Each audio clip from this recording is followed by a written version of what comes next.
So there's a little hole right there at the bottom. And I just stick my screwdriver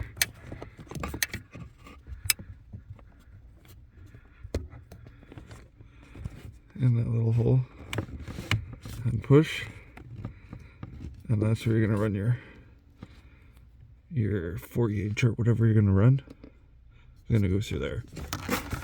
And that is located. Sorry for the sloppy camera work. Up and under there. And I'm just gonna run it over here and through the plastic piece here that covers it. And that is right there. So I'm just gonna cut the tip off that little rubber thing. And I mean, the battery's right here.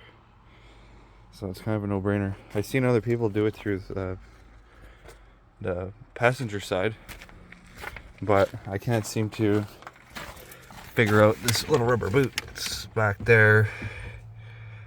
I can't get to it. You know what I mean? My hands are not very big, but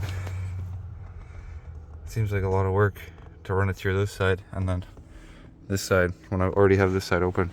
But I'll get back to you when it's done.